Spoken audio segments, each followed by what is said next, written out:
नमस्कार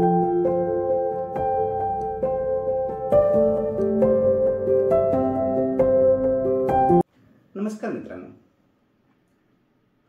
तसं म्हटलं तर सर्दीचा त्रास एक सामान्य त्रास आहे, पण ज्यांना ॲलर्जिक सर्दी असते ते या त्रासाने वैतागून जातात। या संदर्भातच आज आपण चर्चा करणार आहोत। मी डॉक्टर गुणवंत महाजन, सर्दी, ॲलर्जी, दमा आणि फुफ्फुस विकार तज्ञ म्हणून श्री गणेश हॉस्पिटल जळगाव येथे गेल्या 12 वर्षापासून प्रॅक्टिस करीत आहे। आता ॲलर्जी म्हणजे काय? आपला श्वासमार्ग नाकापासून सुरू होतो, नाक, घसा आणि खाली श्वासमार्ग या पद्धतीने। आता नाकातून हवा जात असताना नाकाचं काम आहे त्या हवेला उबदार करणं आणि बाहेरचे कोणताही पदार्थ सरळ आत प्रवेश न देणं। आता यासाठी नाकामध्ये हे असे टर्बिनेट्स किंवा उंचवटे असतात। त्या उंचवट्यामुळे नाकाची पोकळी अरुंद होते आणि वेळीवाकडी होते। याच्यातून हवा जेव्हा जात असते तेव्हा ती हवा उबदार होते आणि हे वेळ्यावाकड्या एरियामधून ते जात असताना तिथं कोणताही बाहेरचा पदार्थ जायचा म्हटला तर तो कोणत्या तरी भिंतीला टच होतो। हेच श्वासमार्गाची इथली जी भिंत असते, नाकाच्या आतली जी भिंत असते ती ओलसर ठेवली जाते आणि ती ओलसर ठेवण्यासाठी तिथं 2 ml सिक्रेशनची गरज असते। आता ॲलर्जीमध्ये होतं काय की या पेशंटमध्ये हे सिक्रेशन जास्त प्रमाणात तयार होतात आणि ते एक्स्ट्रा तयार झालेले सिक्रेशन कुठंतरी ते बाहेर पडणार। पुढच्या बाजूने बाहेर आले तर नाक वाहणं किंवा सर्दी होणे असं आपण म्हणतो। मागे घशात ते उतरले तर शिंका यायला लागतात। आणखी घशात खाली उतरलं तर घशाला खवखव सुरू होते।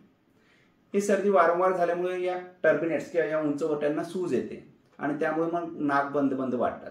म्हणूनच सर्दी ॲलर्जीच्या लक्षणांमध्ये नाक वाहणे, शिंका येणे, नाक बंद पडणे, घशाला खवखव होणे असे कोणतेही लक्षणं दिसू शकतात। हे सर्वच्या सर्व लक्षणं एका पेशंटमध्ये दिसतील किंवा कोणाला यापैकी एकच लक्षण किंवा 2 लक्षणं असे दिसू शकतात। आता ही सर्दी ॲलर्जी होते कशामुळे? तर यात काहींना सीझनल सर्दी असते, काही पर्टिक्युलर सीझनमध्ये होते, काहींना मध्ये मध्ये होत राहते आणि काहींना नेहमीसाठी वर्षभर सर्दी असते। ज्यांना वर्षभर रेग्युलर सर्दी असते त्यामध्ये सर्वात महत्त्वाच्या कारणांमध्ये येते धुळीतले सूक्ष्म किडे, डस्ट माइट ज्यांना आपण म्हणतो। त्या व्यतिरिक्त घरात असणारे पाळीव पक्षी, प्राणी, कुत्रा, मांजर, त्यांच्या अंगावरचे केस किंवा पक्ष्यांमध्ये कबूतर, कोंबड्या यांचे पिसं, त्यांची विष्ठा हे ॲलर्जीसाठी बाधक असू शकतं।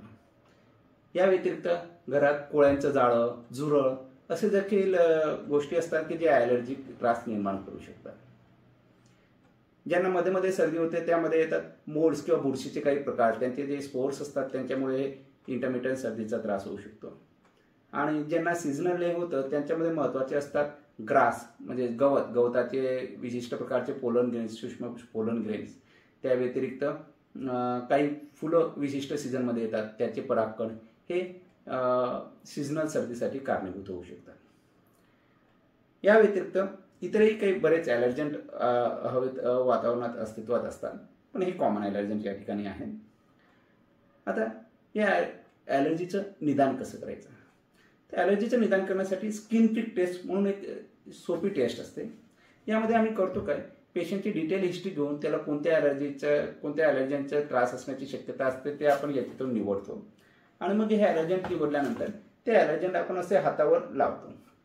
नंतर त्यातून आपण वरच्यावरती प्रिक करतो, त्यामुळे या ॲलर्जनच्या सूक्ष्म अमाऊंट्स स्किनमध्ये, त्वचेमध्ये जातात आणि त्या गोष्टीची जर पेशंटला ॲलर्जी असली तर तिथे रिॲक्शन दिसून येते। ही रिॲक्शन किती आली यावरून ग्रेड 1 to ग्रेड 4 असं आपण ॲलर्जीची सिव्हिरिटी जज करतो, सिव्हिरिटी ठरवतो। आता ही ॲलर्जी टेस्टिंग प्रत्येकानेच करावी का? नाही, सर्दी असलेल्या प्रत्येकालाच ॲलर्जी टेस्टिंगची गरज नसते। हां, ज्यांना सर्दीचा त्रास वारंवार होतोय किंवा औषधं बंद केल्या पुन्हा त्यांना त्रास उद्भवतोय अशा ॲलर्जिक पेशंटला आम्ही ॲलर्जी टेस्ट करणं सजेस्ट करतो। साधारणपणे कोणी सर्दीचा पेशंट आमच्याकडे आला की आम्ही सुरुवातीला 1-2 महिने त्यांना औषधाची ट्रायल देतो आणि ज्यांना औषध बंद केल्या पुन्हा त्रास होतोय अशा पेशंटला आम्ही ॲलर्जी टेस्टचं सजेस्ट करतो। ही टेस्ट सोपी आहे आणि हिच्या केल्यामुळे आपल्याला नेमकं निदान होतं की कोणत्या गोष्टीची ॲलर्जी। आता काही लोकांच्या घरात काही पाळीव प्राणी, पाळीव पक्षी असतात की जे त्यांना खूप प्रिय असतात आणि अशा लोकांना जर ॲलर्जीचा त्रास असला तर त्यांच्यामुळे शंका उत्पन्न होते, यांच्यामुळे झालं असलं तर मग आपल्याला सोडावी लागेल। अशा पेशंटची आपण ॲलर्जी टेस्ट केली आणि त्यांच्या याच्यात जर त्या गोष्टीची ॲलर्जी नाही दिसली तर ते त्यांच्यासाठी खूप महत्त्वाचं असतं की बाबा आपल्या ॲलर्जीचा त्रास आहे, पण यांच्यामुळे नाही, म्हणजे यांच्यापासून आपल्याला विरह सहन करण्याची गरज नाही.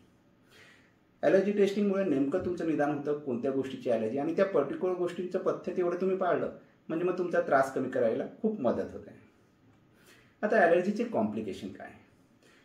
नाकाचं कनेक्शन डोळ्याशी, कानाशी आणि घशाशी आहे. तसंच नाकाचं कनेक्शन या इथं वरती सायनसेसची असतं. सायनस म्हणजे ह्या कवटीमध्ये असलेली पोकळ्या. आता हे वारंवार सर्दी होण्यामुळे या सायनसेसचा रस्ता ब्लॉक होतो आणि तिथं सिक्रेशन जमा होतं आणि ते इन्फेक्ट होऊन सायनोसायटिस किंवा डोकेदुखीचा त्रास होतो. नाकाचं कनेक्शन कानाशी असतं युस्टॅचियन ट्यूब मार्फत. त्यामुळे वारंवार सर्दी झालेल्या लोकांना कानाचे कान दुखणे किंवा त्याच्यात पू तयार होणे वगैरे त्रास, ओटायटिस मीडिया वगैरे त्रास उद्भवतात. तसंच जसं मी सांगितलं, हे नाकातलं सिक्रेशन घशात उतरतं, त्यामुळे खोकल्याचा त्रास काहींना लागतो आणि सर्दी असलेल्या 30% लोकांना पुढे दम्याचा त्रास लागू शकतो. म्हणून ज्यांना कोणाला सर्दीचा, ॲलर्जीचा त्रास आहे त्यांनी त्वरित तज्ज्ञ डॉक्टरांना दाखवून त्यानुसार टेस्टिंग आणि उपाययोजना करून घेतली म्हणजे हा त्रास पुढे वाढत नाही. बरं, हा त्रास अनुवंशिक आहे का? तर हो, 30% रुग्णांमध्ये ॲलर्जीचा त्रास अनुवंशिक होऊ शकतो. पण जर तुम्हाला त्रास आहे म्हणजे तुमच्या मुलांना होईलच असंही नाही. 30% तो असतो. त्यामुळे तुम्हाला असलेला त्रास मुलांमध्ये तसा जाईलच असे नाही, त्याची चिंता करण्याची आजच गरज नाही. हां, पण जर त्यांना तसे काही त्रास जाणवत असल्यास त्यांना वेळीच तज्ज्ञ डॉक्टरांना दाखवून ट्रीटमेंट करून घेणं महत्त्वाचं. तुम्हाला ॲलर्जी संदर्भात, सर्दी संदर्भात कोणतीही शंका असल्यास, सल्ला घ्यायचा असल्यास तुम्ही आमच्या हॉस्पिटलला केव्हाही येऊ शकता. आमचा व्हिडिओ कसा वाटला आम्हाला जरूर कळवा. नमस्कार.